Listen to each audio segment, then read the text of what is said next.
If the winter wasn't kind to your deck, you may be nervous about all the traffic on it during the upcoming summer months. I'm Danny Lipford with tips for today's homeowner. Stay tuned and we'll get your deck ready for those guests right after this.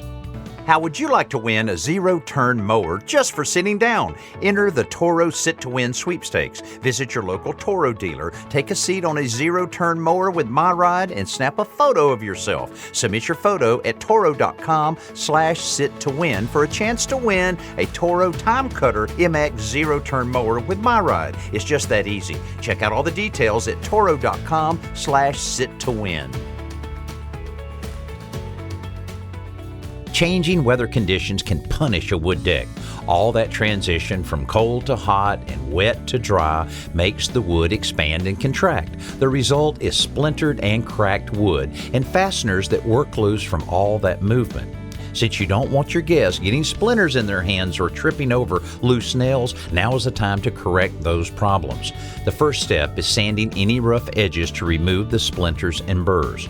The loose nails you can simply drive back down, but you'll be doing it again soon. Instead, try replacing the nails with long coated deck screws. If you drive them into the old nail hole, they're practically invisible and they'll ensure that both the wood and the fastener stays put. I'm Danny Lipford with tips for today's homeowner.